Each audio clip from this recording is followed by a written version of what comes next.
Randy's Wine and Spirits. I am Mr. Randy, and that is a tall AF bottle.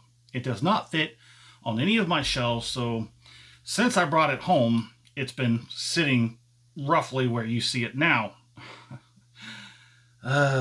Anyways, on with the show. This is a Glenmorangie 10-year. Not a Glenmorangie, as I think I've called it a few times. But this is a Highland single malt.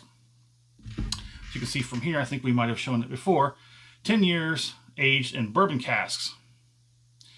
We'll get to some of this other stuff. See, I'm sorry. There you go.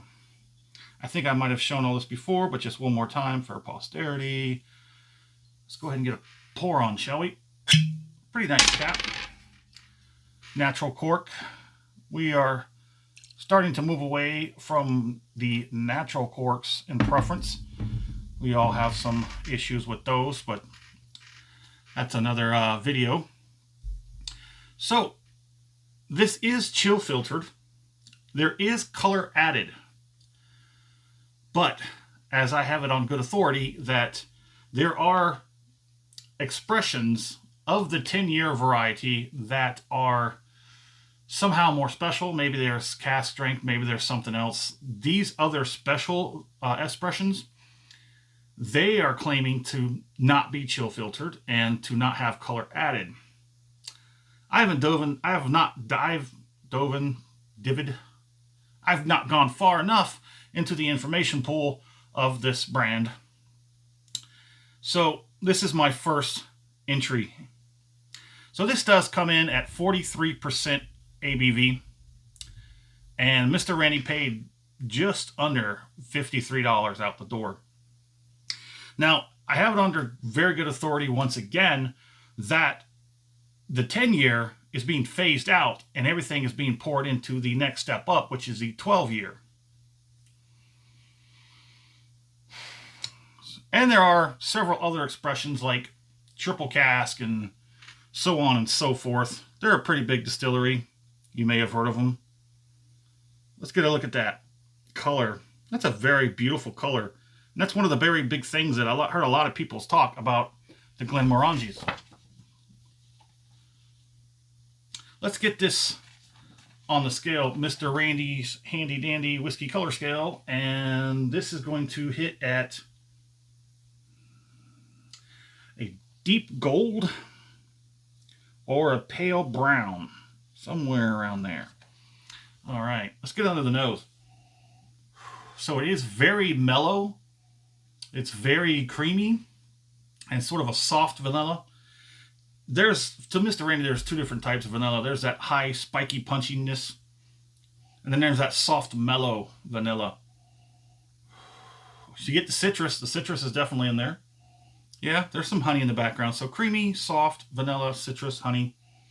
About everything they claim on the label. It's a very nice nose. It is a very nice nose, very pleasant, very interesting. You can pick out just about all those things and more. But it's on with the palate.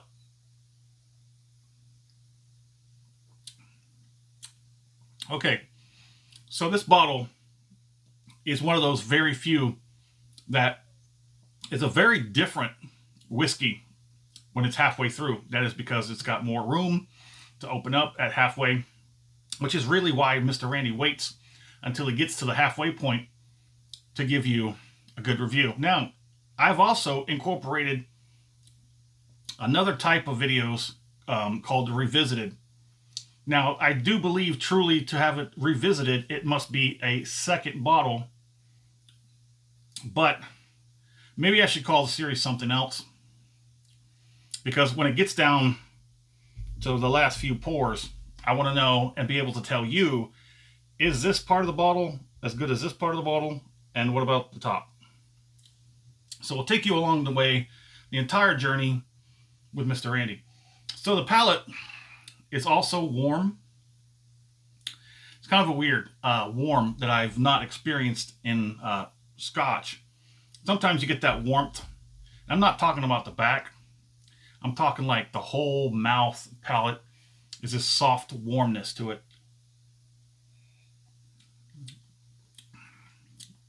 There's some soft fruit. Can't quite pick out which one that is. They say apples, pears, quite possibly. There's definitely the honey and the citrus in the palate. But let's go ahead and get it on the finish.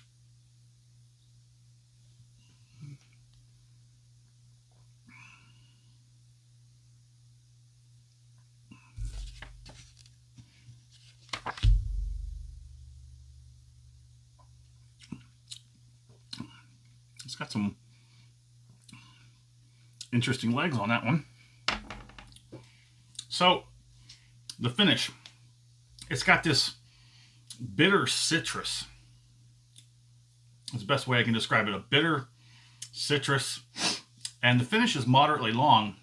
Now, you do get a very slight upfront tingling, but it's mostly in the back of the mouth. And I'm talking top, bottom, sides, most of the back, the jowls, and on the back of the tongue. And there's not really like a warmth like you get from like a bourbon, but it's sort of like a slight numbness.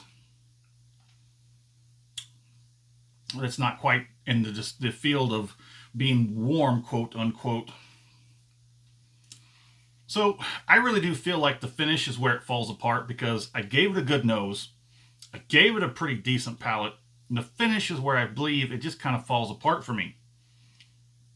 And unfortunately, this is not going to be a bottle which I will return to. I know we just skipped over a couple of parts. But buy again? No, I will not buy this again. I mean, if it was a deep discount, I might buy it and then maybe have one in stash. Somebody wants to try one day, pop it off, let them have it. Maybe gifts. Maybe you take it to a party. I will give a caveat. I have not tried this mixed with anything other than ginger ale, because Mr. Randy drinks ginger ale. So it's not bad with ginger ale. I really don't care for mixing things with Coke. Anything that, is going to cloud up the whole flavor profile of the whiskey, I'm not into that. So my score is going to be a weak 3 out of 5. I think I'm being relatively gracious with the weak 3 instead of making it a strong 2. The price point on this, $50 for this bottle. Also understand that the 10 year is going away. So I wouldn't even bother trying to go back to this. I would just go to the 12, which will be the next one on the list, or maybe the triple cask. I haven't decided on that one yet. So when it comes to my fair price, let's just say this was plentiful and still in production, so to speak. I wouldn't even pay $40 for it. I'd say mid to low 30s at best. But then again, like I said, this isn't my jam. I don't like it. I don't care for it that much. So either way, it's just not going to, it's going to be a no.